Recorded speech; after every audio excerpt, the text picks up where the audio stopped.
Good morning, Charlie. This is just Tony, part of the tech team at Glasgow's. Can you hear me? Morning, how are you? Yeah, I'm good, thank you. I'm good, yeah. How's it been going, the conference? I've dipped in and out of it. There's been some really good sessions. Yeah, no, it's been really well received. So, yeah, so far so good. Final day today. But can I just check who else we're waiting for? Is it Jill, Morris, James, and Jonathan? right, yeah, there's Jill, James, Jonathan, Kath is giving their apologies. Let me have a look. I just thought I'd try and get in early so that just in case there's any tech issues. Yeah, absolutely. Tony Lloyd, the MP. No, the only person we've got waiting at the moment is Olivia Tyrrell, but as other people join, I shall let you know who they are, and I'll let them into the main room. Great, thank you. And do you have any slides or anything today, or is it? No. Yeah, it's been really good conference. Enjoyed it. Excellent. Yeah. So have you got your participants window open, by the way? If you have, you'll be able to see who's in the waiting room as well as myself. But I'll keep an eye on it. Yes. Yeah.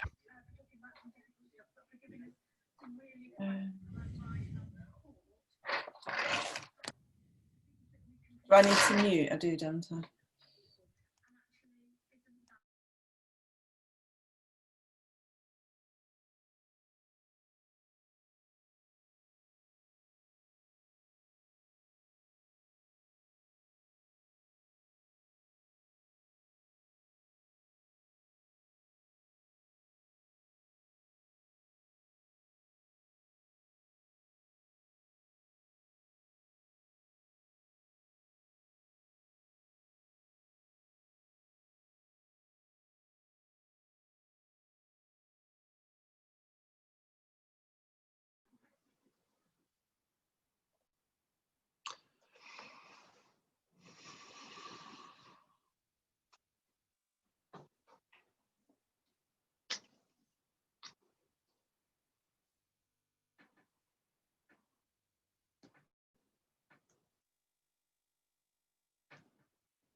Morning, Jonathan. This is just Tony and the tech team over at Glasgow's. Hi, hello. Hi, Tony. Hello there. Just to let you know that Charlie is also in the meeting at the moment. I think she just turned her camera off and we're just waiting for the others to arrive. Okay, thanks.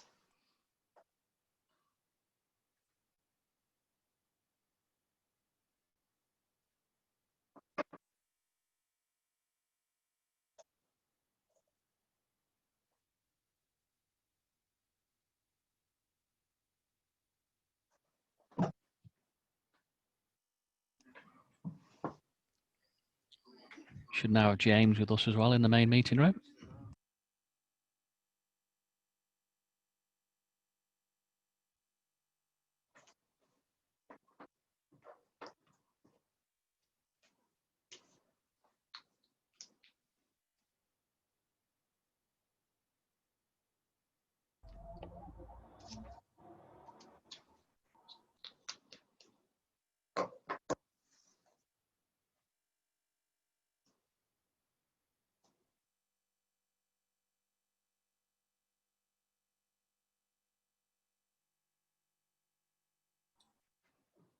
Hello there, Jonathan. Morning, James. Good to see you. Good to see you. How are things down there? Up there, rather. Sorry. How are things down where? Up in Manchester. No. In Manchester. Okay. I think our office is still shut. Are they now? We're all scattered to the four winds.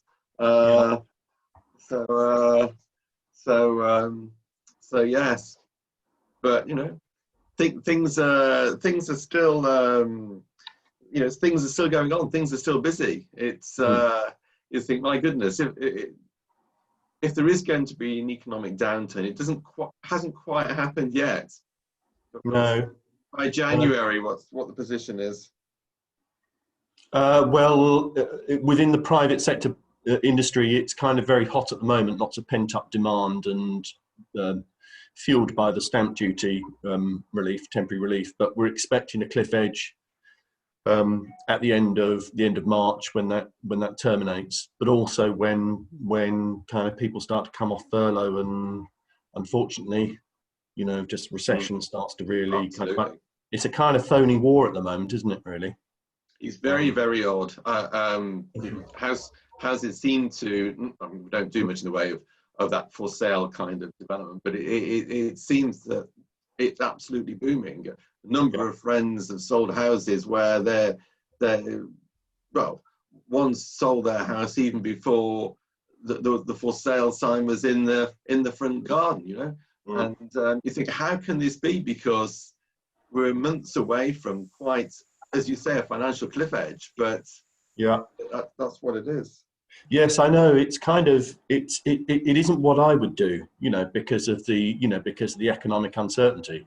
God knows if I'll have a job, a few months' time, if it's really bad. So yeah, I don't know. Yeah, I suppose it's the kind of the relatively secure cognitive professionals, who are kind of taking advantage of the stamp duty relief, to make good their own personal circumstances. I mean, I have a lot of my friends there. Yeah. I mean, I have heard quite a bit about downsizing as well, though. So people are kind of building up, sort of capital packages of, money to help them see through. I've heard a couple of instances of that, but I don't necessarily think that's the general trend. I do think people have been looking at their homes as well and the space and how pandemic proof it is for the future and outside space, and maybe moving out of cities and urban areas as well, and just taking the opportunity with stamp duty and things as well. So our members have been saying that it's just, the market in the hinterlands of the cities is kind of red hot at the moment. Morning. Thank you very much for setting this up. Well, no, thanks to the Chartered Institute. Jonathan's got a very impressive backdrop there. I've just got a tatty attic here with just lots of detritus in it. This is the consistent. This is just what you don't see is that I'm in a cabin in my garden. But this is my son's books actually. We've got a briefcase in the cabin, so a bookcase in the cabin. So that's what this is.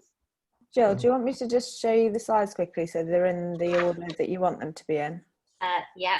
Am I meant to let all these people in, or? No, it's happening. Only from the tech team at Glasgow's here. Did you let me in? Oh, hi.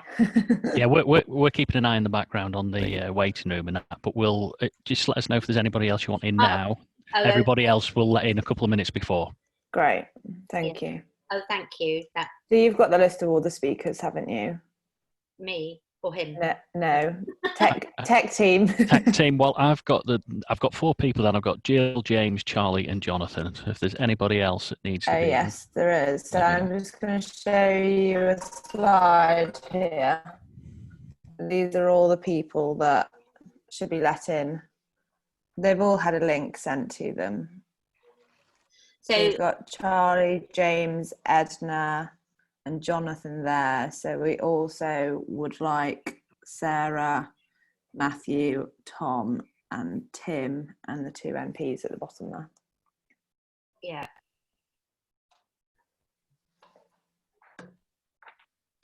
I mean, if you open your participants list, you will see people that are in the waiting room. There's a few more people joining now. Charlie, Jonathan, Edna. We've got Edna. Yeah, I'm looking at it. Yeah. So Phil Doyle. Is that? I don't know. Somebody's been letting other people in, but I haven't been doing it from this end. So. No. Anyway, can I just check the order, Emily? Yeah. So holding slide, key questions. Yeah, it's a key question. Hang on. Yeah. What else? What then? What have you got? Speakers. Yeah. Agenda. So if you could put agenda first. Yeah. So agenda, key questions, speakers, housekeeping. Yeah. Okay, that's fine. All right. So this will be fairly, because we've got a lot of ground to cover. So I'll just introduce the background, what we've been doing, who we are, who you are, and it really is that we stick to the questions that we've used in the sonnets, but obviously in the context of COVID-19. So those are there, but it's like interactive. So I've apportioned you, but it doesn't mean to say that you can't say, oh, I want to comment on that. Just let me know, either put your hand up or physically, or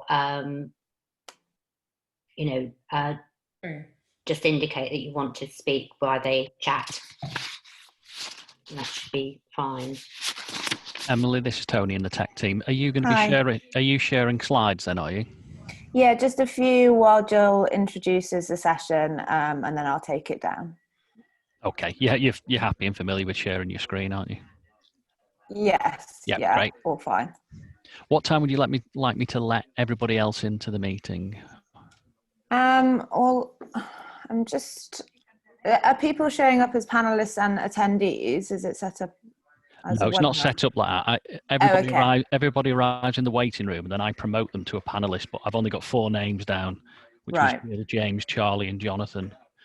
Okay. Oh, right. So if I look through the participants and tell you who to let in, Yeah, sure. or can I, but I don't think I can see who's in the waiting room, can I? I'll tell you, I'll make you. If I make you a co-host. Yeah, that'll be it. Yeah, if you do that, and then I can. You should be able to. Yeah, that's great. Thank you. I can let people in now.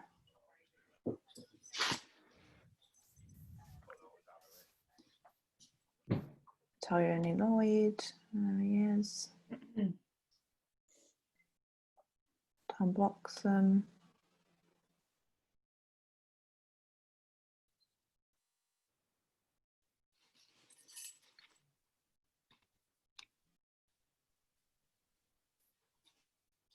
Can you hear us? Jill, can you hear me? Yeah. Are you asking questions or are we speaking? Yeah, it's just the questions in the thing. So in the brief, you will, the way it is at the minute is how can you'll do the truly affordable housing question, and actually Matt Harrison is now on the line as well. Yeah, he's actually just coming in now. Other people, if they want to comment on that, but it is a question in the context of doing housing differently, building back better. So that's the big thing. It's all about showcasing. So you can use for, an example from Trafford, some of the issues, but again, it's sort of looking at that ambitious sort of flavour that Greater Manchester can deliver, but also pointing out some of the issues as well in terms of the future. So Tony from the tech team here. We've just got a minute or 2 to go, so Hi. can I suggest you start? Do you want me to admit all now? Because it can take a few seconds for people to. Yeah, I think that's fine as long as the panel are all cool. And I'll just for the panel, I'll bring you in as and when. So, but the running order basically is Edna, Matt, Tim, James, Charlie, Tony Lloyd, James Daly, Sarah, Jonathan, and Tom. So, but that doesn't mean you don't come in any other time. But so, okay. And brevity is always a good thing.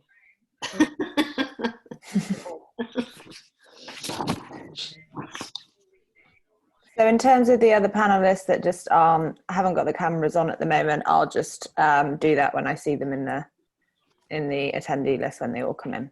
Yeah. Okay. So we've got Tony there. Hi, Tony. Hi, Tom. And hi, Matthew. Hello, everybody. Morning, all.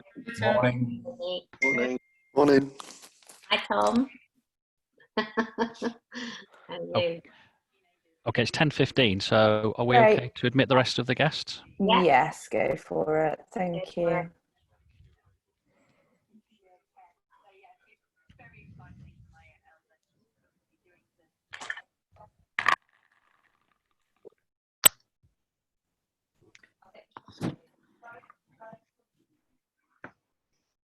Good morning, Tony. Linda. Okay, I'm going to go for it. Is everybody ready? Yeah. Okay, 3, 2, 1. Okay. Welcome to Great Homes for Greater Manchester interactive session this morning. I'm Jill Morris, who heads up Great Homes for Greater Manchester, and I'm delighted to chair this morning's session. Today is all about doing housing differently in Greater Manchester. But first, let me tell you a little bit about what Great Homes for Greater Manchester does. Well, it's all about what we can do differently because we've got great innovation and ambitious people, but also because we've got devolved powers in Greater Manchester. What we do at Great Homes for Greater Manchester is bring people together. Key housing voices, of which we've got on the panel session today. Key influencers, again, we've got Tony and James Daly MP as well on board. And we build collaboration and consensus and help to share and plan how best to deliver Greater Manchester's housing strategy and the Greater Manchester Emerging Spatial Framework. Really pleased to be supported by the Greater Manchester housing providers, the Home Builders Federation, and Anthony Collins solicitors, who are all here and represented today. So today is about showcasing what Greater Manchester is doing and doing it differently. But I don't need to tell you that COVID-19 pandemic has turned the world upside down. But it's also given us an opportunity to accelerate and recalibrate priorities. It has demonstrated where there is great resilience and innovation in the housing sector across Greater Manchester, but it's also brought shortfalls and other inequalities sharply into focus. Great Homes for Greater Manchester held a session actually a year ago when the Chartered Institute of Housing conference was in Manchester to launch the Greater Manchester Housing Strategy. Some of you on the line may well have been there. It was a long time coming, but the very broad and simple principles behind the Greater Manchester Housing Strategy, for those of you who are not familiar, were to build 50,000 truly affordable homes, create great homes and places, build healthy, sustainable and quality housing, and drive innovation, investment and powers. To take that forward, we held a series to talk about delivery of all of those, and we held 4 sessions, 2 before the pandemic and 2 post-pandemic. So it's been a very interesting journey. So I'm going to move on to what we're going to talk about and the questions that we're going to talk about today, which build on that. So there's a quick look at the agenda. And if you just go on to the key questions, Emily, that would be good. Yeah, so the big question is, what are we going to do to build back better homes and places in Greater Manchester? Going back to that 50,000 truly affordable homes, how can we do that in that context, and what do we need to do? 30,000, I think, of that 50,000 are in the social housing sector. The other big question is, what's Greater Manchester doing differently to build great homes and places and encourage sustainable development? In Greater Manchester, we've got a 2038 net zero carbon neutral target. And very much in terms of the green recovery, we're talking about green retrofit and all of those things. But some really exciting and innovative stuff coming through.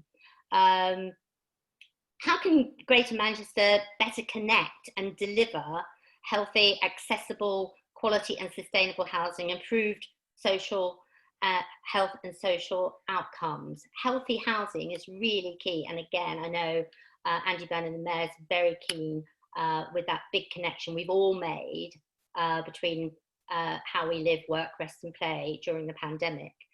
And what further powers does Greater Manchester need to do housing differently and accelerate innovation and investment? We've got some great people working in Greater Manchester, really thinking about what we can do with the powers we have and also the powers that we need to do more. So today's going to be an interactive panel. We've got a great line of speakers and if we can just have a look, I'd just like to introduce you all. We've got Charlie Norman, who's Chief Executive for Moss Care and St Vincent in Greater Manchester. Again, is a key player in Great Homes to Greater Manchester. And, we had a really interesting session post-pandemic, looking at supported housing and social care. Jane Stevens from the Home Builders Federation, welcome. Edna Robinson, Chair of the People's Housing, People's Powerhouse, but also the Big Life Group and Trafford Housing.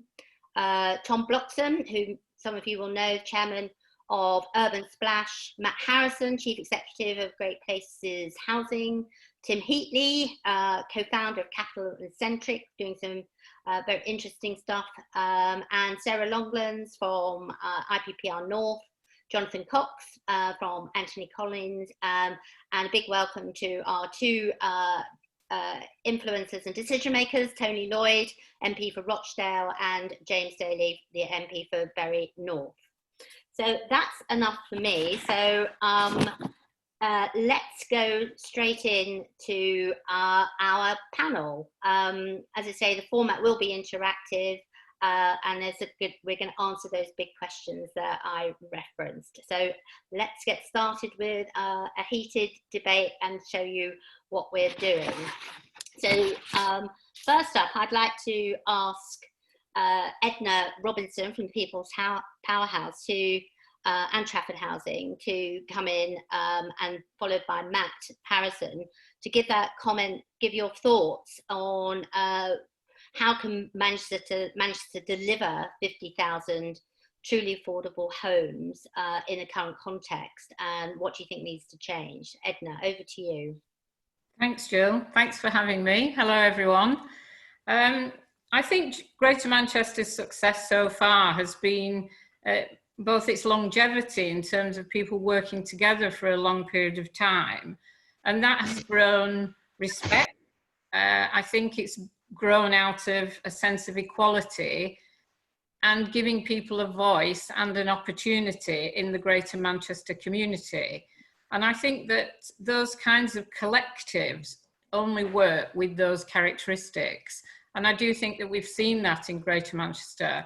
And I think we characterise that when we look across the north, where there have been other devolution constructs and so forth that are more challenging in some ways. To add to the, let's say, the sense of collaboration and positivity, I also think there's a strong mayoral voice, and that energy around social justice and social inequality has compounded the positives that people are feeling and motivated people to invest in Greater Manchester. It's seen as a positive place to be. It's seen as a place of good ideas. So it attracts good people to work within it, and it's created an energy. 4 years ago, or just over, we in Trafford Housing Trust decided that we wanted to bring more energy than within the sum of the parts, and that's when we joined the London and Quadrant Group last year. And as a result of that now, we're going to be building 20,000 homes over the next 10 years, and 40% of those will be affordable. And we believe that bringing in additional resources, both in terms of expertise and competencies, as well as money, is actually what Greater Manchester needs. So whilst there is a strong connectivity in the current community, there are so many challenges out there, not least of which is a completely incoherent government policy around social and affordable housing. And we've made the decision that we can't rely on government grants. We have to build social and affordable housing through profit with a purpose. And so we've been very clear that that's kind of our direction of travel.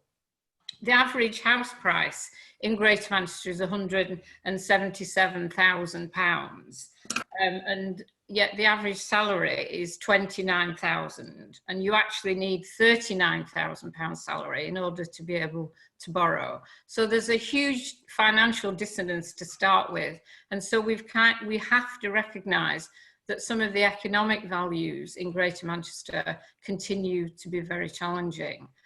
I think, ironically, one of the issues through the recent times in terms of COVID has been that we've actually seen some dignity regained in the sector, where we've actually managed to rehouse our homeless people. And we took our homeless people off the streets for the first time, and yet it took a major pandemic for that to happen. So we can do things. We can do big and bold social gestures if we want to. We can also take out some of the competitiveness within ourselves, within our own sector. Why are we driving up land values when we're all going for the same piece of land? Why are we driving up our costs when we all have infrastructures, where we could have shared infrastructures, reduce overheads? And the challenge to the private sector in terms of being partners in all of this is, why are you so obsessed with your high margins? Bring your margins down, come and join us, and we can really make a difference. Thanks, Edna. I'm going to bring in Matt, who was at our session and led on the session we had around truly affordable housing. And I just would be really interested, Matt, just in the context of the pandemic, because we held that your session at the beginning, but also, you know, when we look forward, and we don't know how it's all going to pan out, but that whole issue around truly affordable housing and the numbers, I think, will be a big issue as we move forward about what people can actually afford and how they can access housing. Matt, and take him, yeah. Okay, thanks, Jill, and good morning, everybody. I'm, as Jill said in the intro, I'm the Chief Executive at Great Places Housing Association, but I'm here really today as a member of the Greater Manchester Housing Providers Group, which is a 27 or thereabouts housing associations which work significantly in Greater Manchester, and actually own 1 in 4 front doors in GM. So as a group of organisations, we're really deeply embedded in the communities of Greater Manchester, and that long-term play is something which is obviously in that context really, really important to us. It also means that across GM, as 20 odd organisations, we have quite a lot of financial clout and have a big commitment to growth and to development, and typically, you know, waxes and wanes with the market, but typically as a group we build about 2,000 new homes a year across GM. And for us as developers, placemaking, long-term play, all really important. And to pick up on the question which Jill posed about the impact of COVID, that community commitment and partnership angle and collaboration is one of our strong things. And I would imagine we would hopefully get more and more opportunity to play that kind of thing out. Really, we do build 2,000 new homes across GM a year, but we collaborate, and through collaboration, that's going to be the key for us as organisations committing to getting the Greater Manchester target achieved.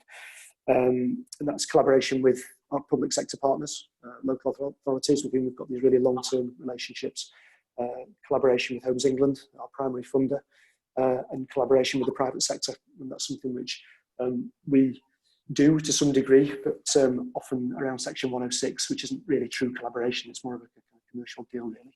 So I think there's work that we can do with the private sector, and I know we've got Tom and Tim on the panel today, and they're both organisations with whom Great Places has a relationship, and that works really well for us with both.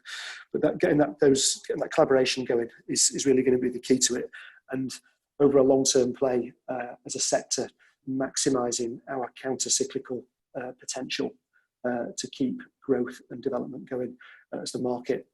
Obviously, we're all waiting, aren't we, to some degree with bated breath to see what's going to happen in the market and whether the current boom is going to break at some point fairly soon. So so our position really, we do have the financial clout, we do have the commitment to placemaking, and we have a big commitment to collaboration, both with the public sector and private sector, and that's something which is really part of the picture going forward. I think one of the tricks for us though is going to be around what does truly affordable housing mean. And I'm from a housing association, I've kind of got a sense of what affordable housing means, but this phrase truly affordable doesn't necessarily chime with some of the Homes England funding regimes. So if I do a deal with Tom or with Tim to do some shared ownership, which we do, is that truly affordable housing by a definition of politicians in Greater Manchester? I don't know. I think there's a debate to be had about that and how we connect that phrase to the reality of what goes on the ground. And with brevity in mind, I'll stop there.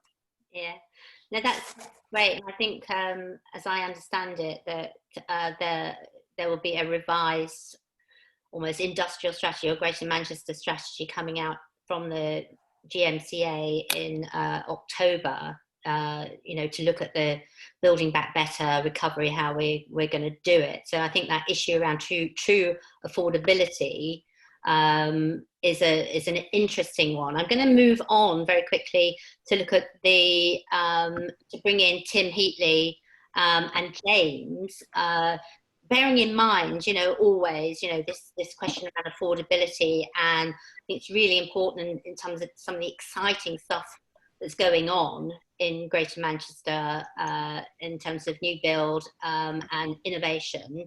But how do we actually build great places?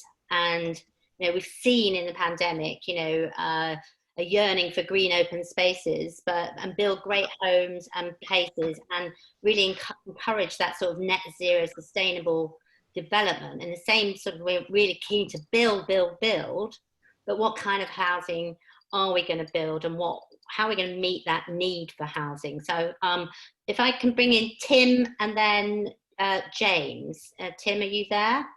Yeah. Can you hear me? Yeah, great to see you. Yeah, good. Hiya.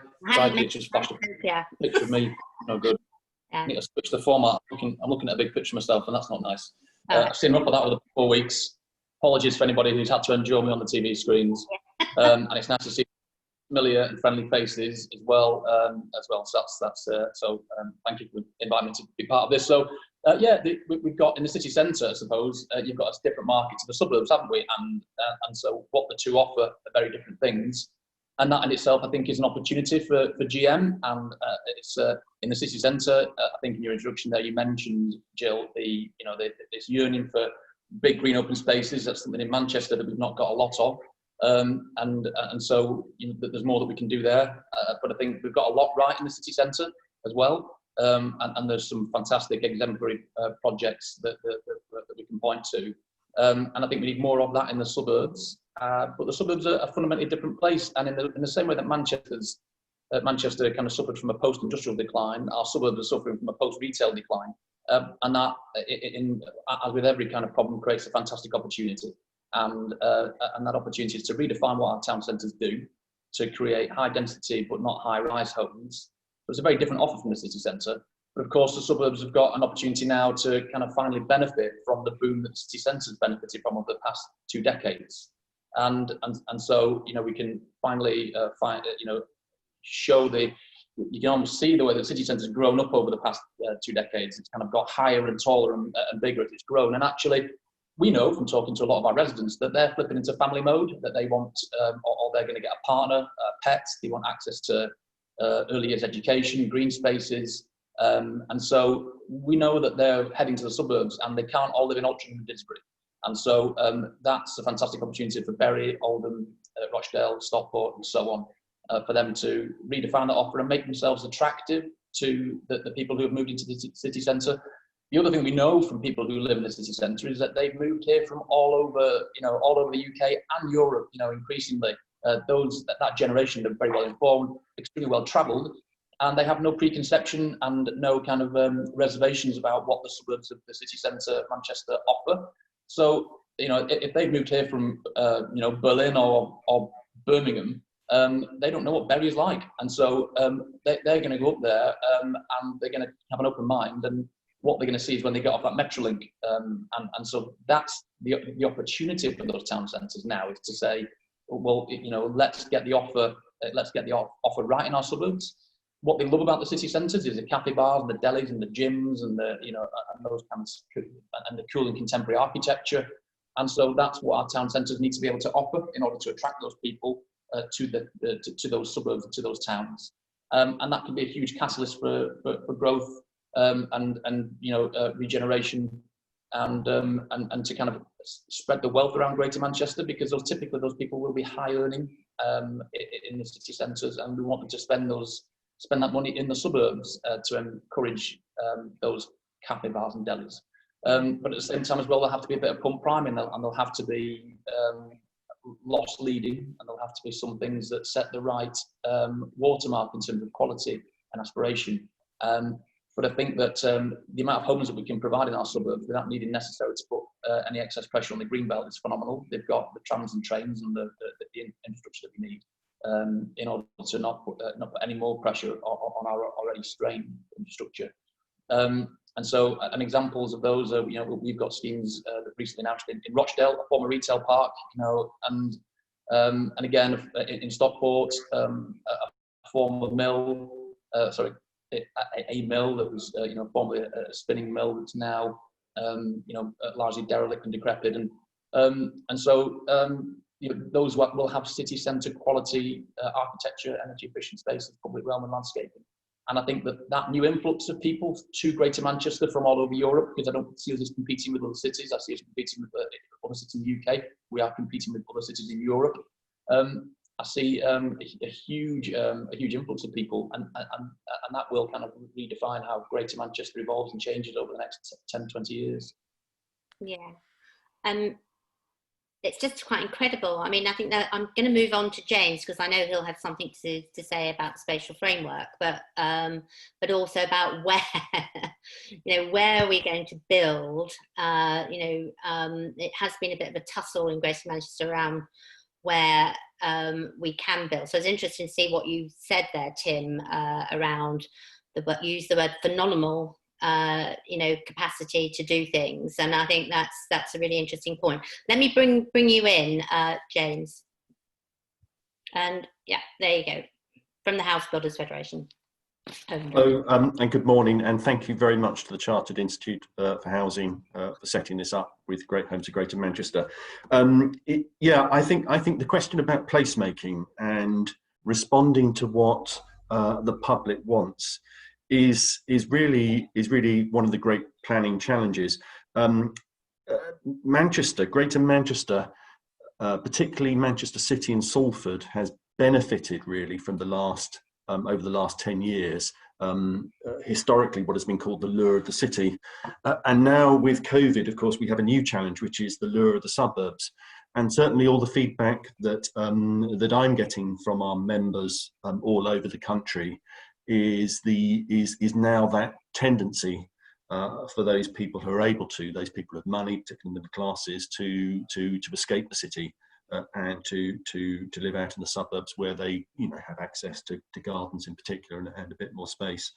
I don't think I'm not pessimistic. I don't think that's a long-term trend. I think it's a relatively short-term trend, and I think Manchester City and Salford and possibly places like Tameside and Bury will continue to benefit from the desire, as Tim said, I think, of people all over the world, particularly in Europe, to want to come and live in Greater Manchester to benefit from all its attractions. It being a great city.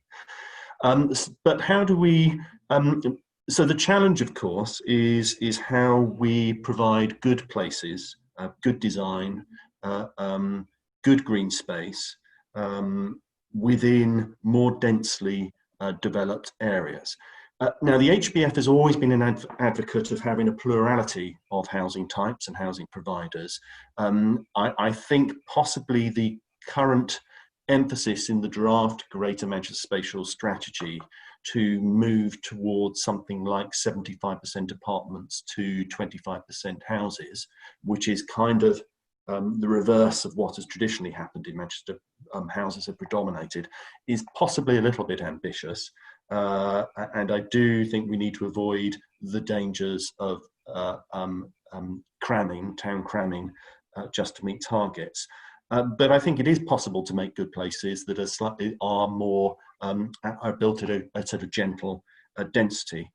And this is why, whenever you listen to me, whenever I participate in these discussions, I've always emphasised and banged the drum for the importance of the Greater Manchester Spatial Framework, because that is the vehicle through which the Mayor of Greater Manchester and the leaders of the 10 Greater Manchester boroughs can actually embed their ambitions to state what it is they expect from development in terms of its design, in terms of its environmental performance.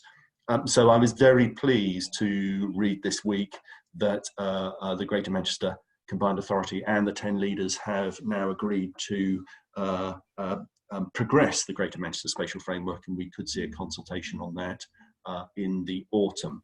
And as I said, that is the means by which Andy Burnham and Deputy Mayor for Housing Paul Dennett can actually stamp their expectations for what they expect developers to provide, of which one very important element will be setting out its expectations for affordable housing, of which the need is very great across Manchester. There is a need for some 93,000 affordable homes over the next 20 years, working out as an average of about 4,600 a year. It's almost 50% of the overall housing requirement. I think the mayor and the deputy mayor have been sensible in saying that probably a pragmatic target would be 50,000 affordable homes, of which 30,000 would be social rented. I think that's probably sensible, and we probably need to have then a conversation about our priorities. There will be a challenge, as Tim Harrison, I think, noted at our housing summit. There will be a challenge in managing those expectations. You know, do you prioritise placemaking? Do you prioritise the delivery of affordable housing? Do you prioritise environmental targets? And of course, that is a choice for politicians. But I think given the very great affordable housing need and the way that this is rising up the political agenda in Greater Manchester, I think that's probably an aspect that the political and civic leaders of Greater Manchester will probably need to give greater priority to. Thanks, James. And yeah, I think that's what I'm hearing about the Greater Manchester Spatial Framework and the new housing strategy, which I mentioned in the autumn. So hopefully that's all good news. Let's talk. I talked about in my introduction, you know, how COVID pandemic has really shone a light on some of the inequalities in housing. But I want to bring in for this next sort of question, can Greater Manchester better connect the delivery of healthy, accessible, quality and sustainable housing with improved health and social care outcomes? I'm going to go straight to Charlie Norman, because you led our summit on that, and we talked then about bouncing forward, not the bounce back. And I like that, the way we coined that phrase, because it has.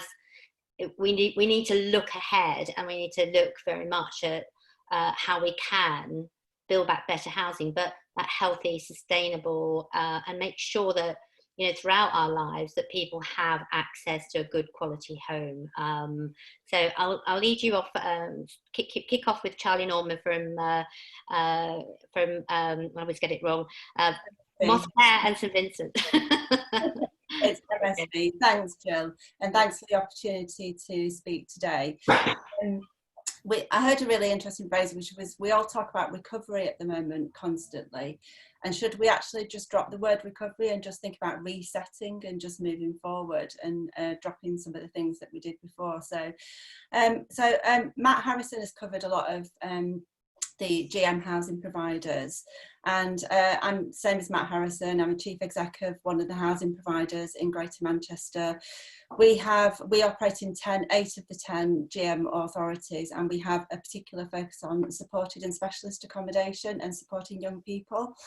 I think a lot of the things that I was going to say have been covered, but what I would like to cover is just to think about the fact that we are now we're going to be living alongside COVID.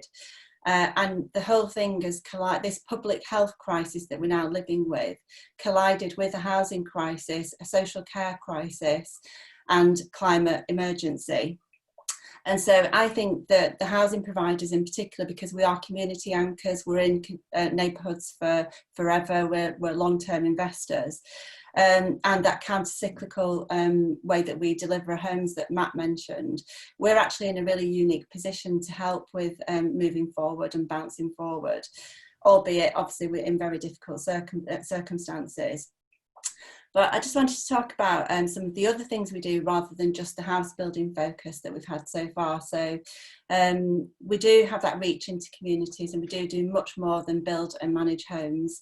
On the A Bed Every Night, the Housing First project, which Matt's organised, the Social Impact Bond and Housing First projects, the Everyone In project which Edna referenced. A lot of our staff were very much involved in that from the get-go.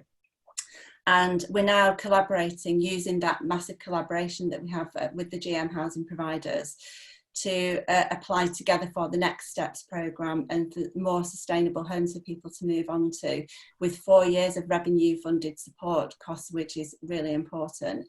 We're also working together on place-based working and ethical lettings agency, a mental health strategy linked to housing, age-friendly strategy. We've signed lots of pledges and covenants around working with care experienced young people, providing a really good home for them to move on to, along with support and mentoring. An armed forces covenant. You've referenced the 2038 zero carbon, Jill, which we've all signed up to. And we do tons on employment and skills and equality and inclusion. So I just wanted to mention some of the things that, you know, they have been referenced. We have seen that the COVID has laid bare a lot of inequalities that we knew were there. But we have seen that we need more safe living, that we've got a lot of overcrowding in some of our areas. We've got a lot of poor housing that we still need to address, as well as building new. And so, you know, one of the things that we discussed in our group was that need for regeneration and the regeneration of our existing stock. We've also done a big piece of work on supported and specialist accommodation, which we really want to move forward and work in partnership with Homes England on, which is to look at how we use the existing assets, so the older person's housing and specialist accommodation, but also what we need going forward. And we've done a piece of work to look at the need going forward. And, you know, the whole thing has laid bare issues around people with disabilities, people with underlying health conditions, Black and minority ethnic communities, and the need to sort of help people with their economic situation. We are in a recession, and a lot of people, young people in particular, worked in the gig economy and are 2.5 times more likely to be affected by jobs that just don't exist anymore and businesses that don't exist anymore. So we're now working with Andy Burnham and Diane Modal on the Young Persons Guarantee, and what can the housing providers do to link things like the green recovery and what we do to decarbonise our properties and that whole industry that will be created from that, and how that can link to meaningful jobs and work. And we're also looking collectively about how we maximise access to the Kickstart scheme as well. In terms of the actual session, it was really good, the session we had, and we actually cancelled the, I think it was the day before we went into lockdown, we cancelled the original session, and it was about health, and then we had a public health crisis. So we sort of framed it in what we need to do now, what we need to do soon, and what we need to do later. I think the now stuff, I won't cover everything just because we need brevity today. But I think, you know, we've all been standing and clapping for carers, and we've all been looking at how we look after our carers and our frontline workers and key workers. And we've got to continue with that philosophy and that heart in everything that we do going forward. There's the immediate response and moving people on who were moved into everyone in, the rough sleepers, really getting into that supported housing piece of work, which will help with rough sleepers. And I think the immediate winter pressures situation, we do a lot of work with the Health and Social Care Partnership now, and we're working on a tripartite agreement with the CA and the Health and Social Care Partnership, and really build on our community anchor role to help people build their resilience after everything that's happened. I think, you know, we are, as I said, we are collaborating on next steps. We will on the new affordable housing programme, and we will on green homes grants as well. And then sort of soon stuff is that young person stuff and the Kickstart scheme, and making sure that we're offering opportunities to young people who have been adversely affected, and continue with our plans for a green recovery and the carbon reduction targets. So, and just a couple of things that we mentioned was about better use of one public estate and planning, and smart homes and tech-enabled care. And then, you know, we also talked about influencing and lobbying and making sure that we continue to make the case for proper social housing and affordable housing. We've just built an extra care scheme with the support of Manchester City Council and Homes England, which is 72 flats, and they're absolutely amazing. We've handed it over this week, and they're all social rents in really, really very good quality scheme, which is a dense urban scheme, which is a very intergenerational scheme in Whalley Range, with a happy principal scheme, an extra care scheme, shared ownership, very mixed use. So just keep making the case for that kind of development. And then just campaign for better outcomes for communities who've been disproportionately affected, people with disabilities, Black, Asian, minority ethnic communities, older people, and those with underlying health conditions. So, and the regeneration question, it's not just new build, it's about the existing properties. I'll leave it there. Thanks. Thanks, Charlie, that's great. I'm sure Tony Lloyd won't disagree with any of that, but I'll bring you in now, Tony, as well, and then James Daly as well. Thanks. Put the mic on, there we are. Yes. Thank you. I don't disagree, I think, with almost anything that Charlie said there. I mean, look, if Greater Manchester is big enough, and it is big enough, it's 5% of the population, to strut its own stuff, then we need a very different relationship, financial relationship with central government. Edna Robinson made a point before that Trafford will fund from profit made through sales in the private market to cross-subsidise effectively social housing. It's a way of doing it, but it's not the only way, and ultimately it's not the most sensible way.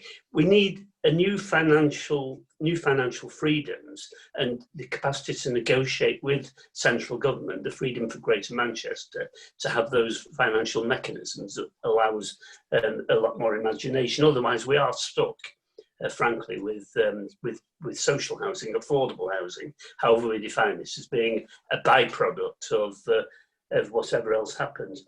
The other thing I've long wanted to see is a real debate about land value capture. Land value shouldn't shoot up to the benefit of, well, existing owner when the rapid increase is because of planning changes induced by the public sector working with other parts of the private sector. So things like that can make a material difference. I do want to endorse very strongly, though, something that Charlie just said before. even if we do build 50,000, even if we were to double that to 100,000 new homes in Greater Manchester, we've still got a legacy of over 1 million homes, which some are in good condition and some are in less good condition. So retrofit isn't just something that is a nice word. We've got to look at what that means in terms of environmental safety, what it means in terms of fuel poverty. And then if I can lead on any case, whether it's new build, whether it's retrofit, a house is not just a building block, it's somebody's home, and it's hopefully something that's part of the wider community. So the houses of the future have got to be proofed against fuel poverty. That's one thing that's really important in a constituency like mine, but actually not simply across Greater Manchester, across the whole of the UK. We've got to look at green buildings for the future and actually retrofitting green buildings for the past. But we've got to also look at design of those homes into the wider community. And I take Tim's point earlier on about the infrastructure that's allowed the creation of the very desirable lifestyles in the city centre. But the lifestyle of people in Rochdale Town or in Littleborough or Milnrow, and I can go across the piece for Greater Manchester, doesn't depend on the same infrastructure. And actually, we've got now to look, we used to talk about things like secure by design, and that's something we should still be looking at. How do we make people feel secure in their own homes? But actually, we should be going further than that. It is community by design for the buildings of the future and retrofitting for the past. And it is things like new build has got to allow the aspirant couple who want to have a family moving out of the city centre, whether into Bury, Trafford, Rochdale or wherever, to find the schools, to find the GPs, to make sure that there is the public transport structure, etc. So community infrastructure looks very different in different parts of Greater Manchester.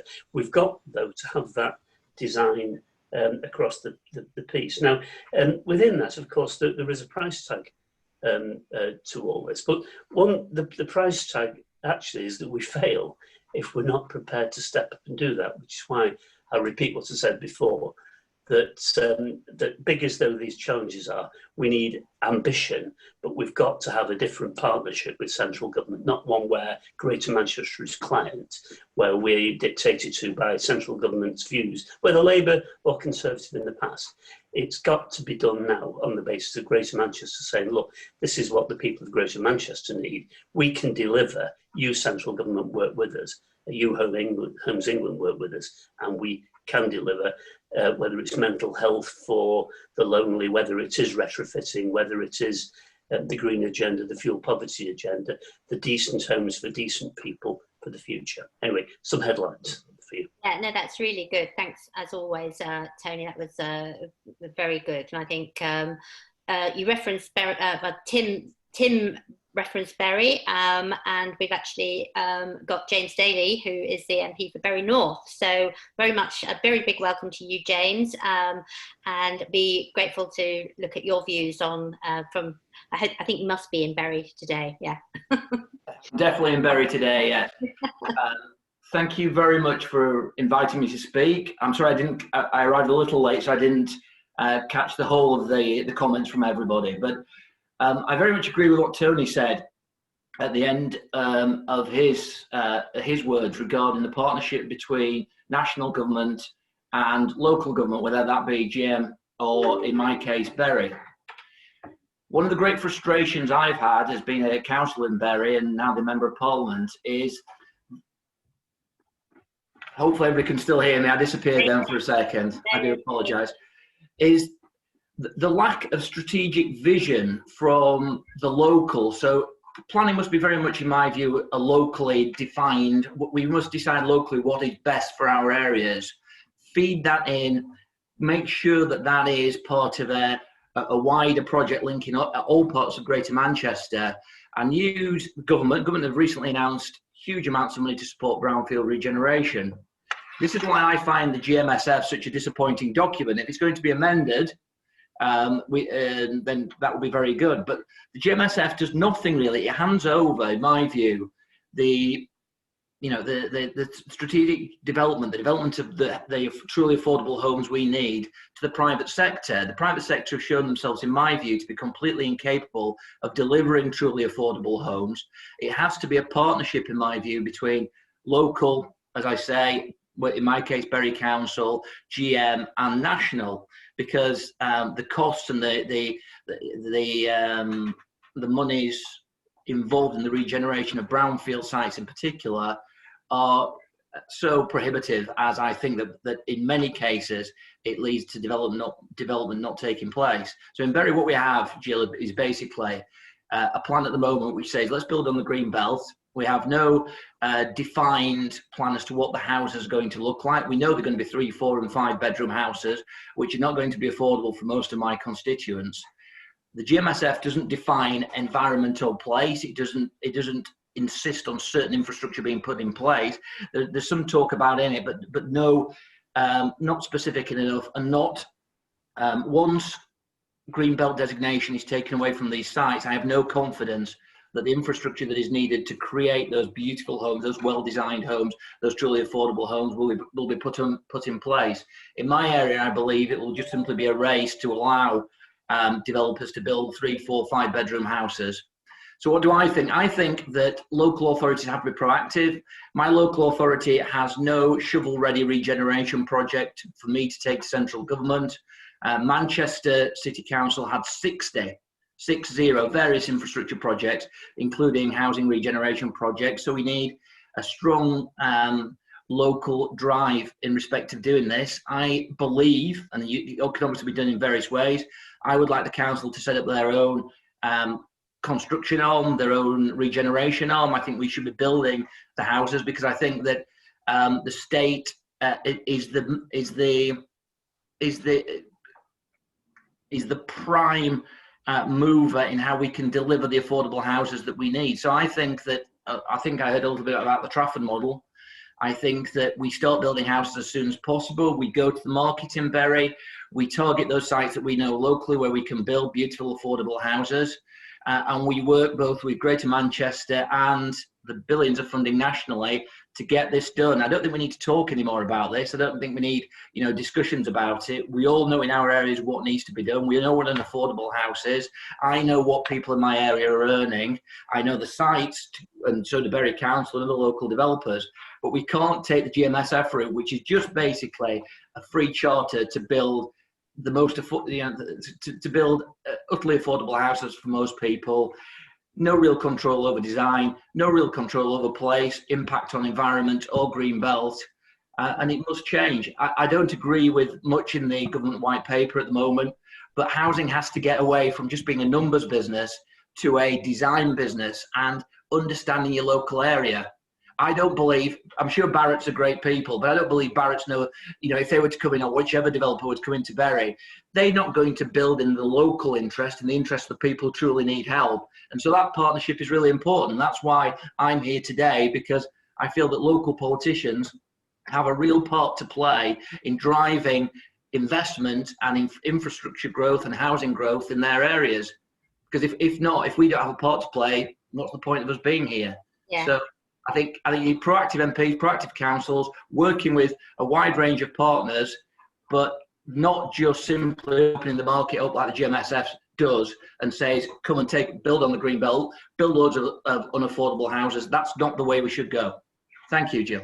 No, that's great. Thanks, James. And I can see you're very passionate about that. And I think that whole thing, the point I often make is that people do know what needs to be done in their local areas, and I think there are obviously big concerns about the planning white paper, obviously, and the future there.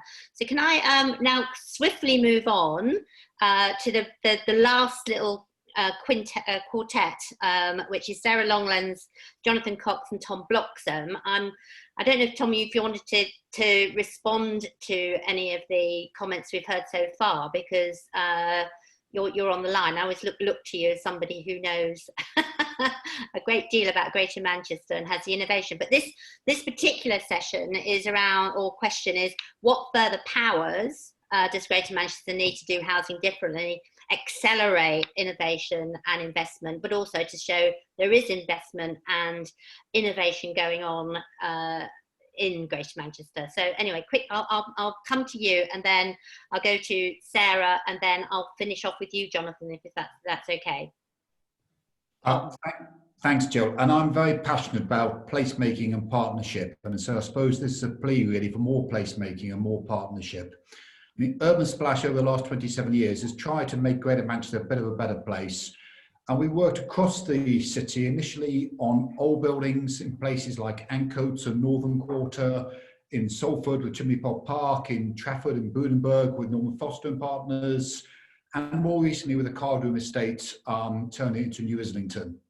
And for us, it's about placemaking. It's about making places better places for everybody. More recently, we've gone into modular house building, and you can see the picture behind me. It actually happens to be Birmingham, but it would just as easily be Manchester, of actually trying to make really good quality new homes. We acquired a factory, an MMC factory, a couple of years ago, and last year we did a partnership with Homes England, took an equity stake, and also Sekisui House, which are the biggest house builders in the world. They build 45,000 homes a year, more than the top 3 or 4 house builders in the UK combined. And so it's the ability to really scale. And we want to use this capability. We want to use our skills in placemaking, our land, to make housing affordable and available to as many people as possible. Primarily, our model is for private sale and also private rent through our own PRS fund. But there's no reason why these can't be available for share ownership, and we're already working with Matthew and others. We have a joint venture with Places for People in addition, but also for social rent and sub-market rent. And I believe the way to really push the market is in partnership working, is to use the capacity of the private sector together in partnership with local authorities, with the public sector, with housing associations, to work in true partnership to really push them. I'm very, very passionate about our houses being affordable to as many people as possible, and we can only do that by working in partnership. So for me, it's about making the quality of space, the design being really paramount, and making some great places in Manchester and make them affordable to as many people as possible. Thank you very much.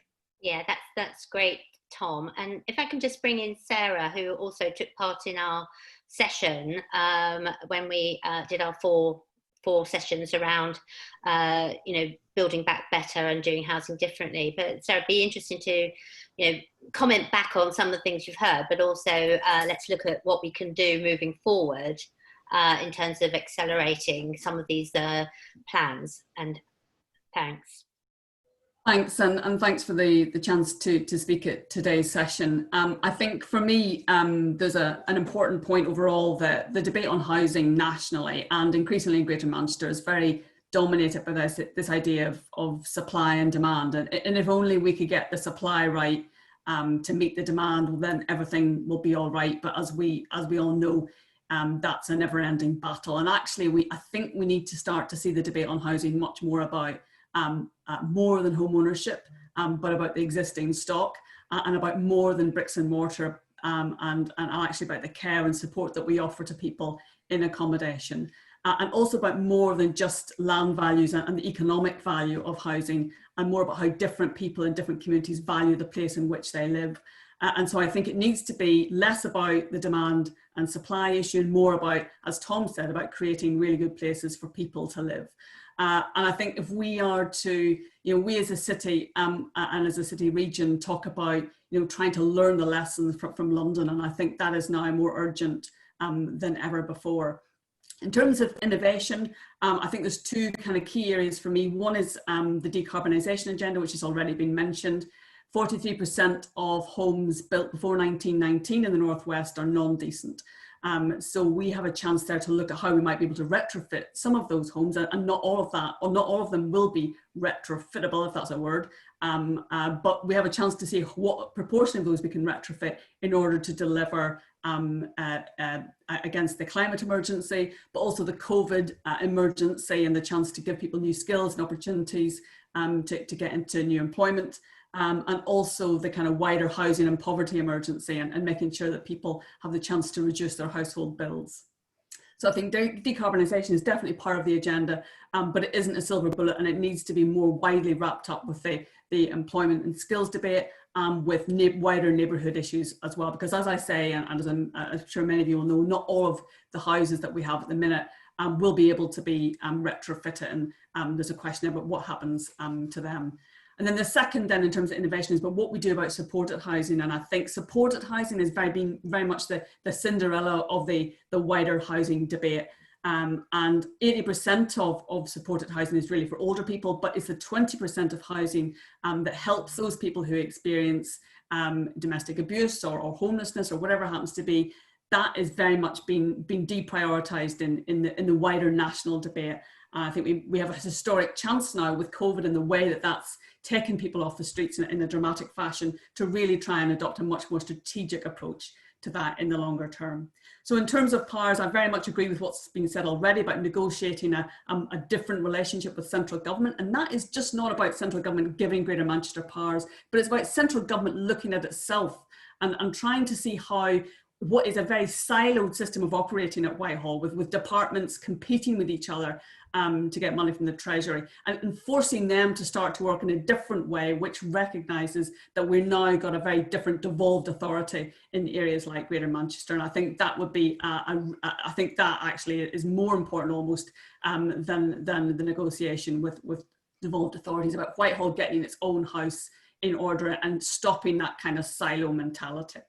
I think the other thing that we need is potentially in the longer term more devolution of the welfare system, which gives you greater control over things like housing benefit, which I think would have a major impact for areas like supported housing, which is always subject to the vagaries of the welfare reform agenda.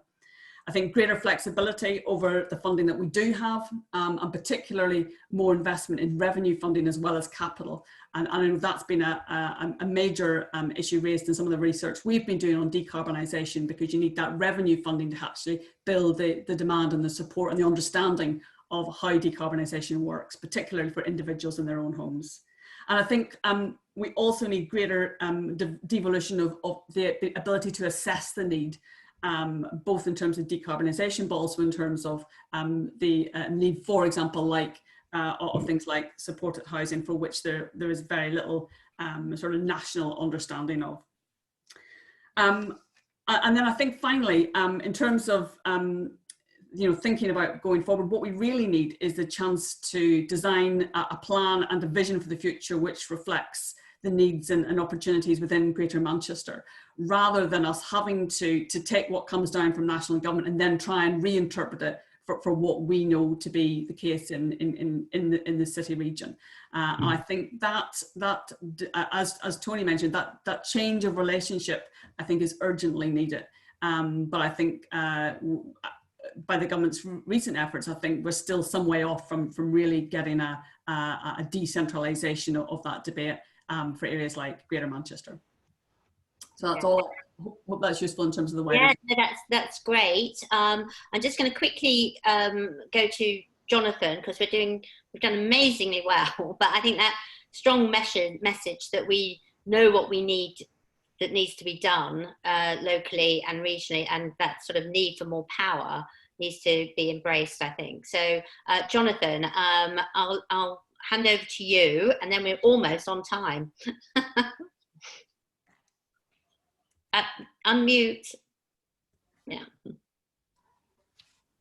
Oh, thank you very much, Jill. In a couple of minutes, we've heard a lot about devolution and about keeping things local. And I think that when we did this session, what came out very clearly is that Greater Manchester needs the same powers of investment that the GLA has. So I think big picture, we need to get to that, so that the separation of different bodies and so on, there is the GMCA, that's where that needs to have the investment powers, because they are the closest body in terms of distributing funds. That's the first point. The second point is the issue and taking advantage of the current planning consultation on planning for the future. Greater Manchester has many struggling town centres, and the opportunity presented by new planning powers shouldn't be missed. There's a consultation, as we all know, going through until the end of October, and so having that is a very important thing, and taking that opportunity. And finally, I think, knowing that the time is going rapidly, Jill, it's different ideas of getting into home ownership. The government's reminder of the shared ownership proposals early in the week is very important in that. But I think in terms of financial innovation, there are things we need to do that are relevant to Greater Manchester and the North West. Yeah, that's brilliant. And I think I'm just going to leave it there. I'm going to thank very quickly all those people on the chat, including Councillor Linda Robinson, who's just asked, can we ask a question? Fortunately not, because we've only got this hour slot that's been generously given to us by the Chartered Institute of Housing.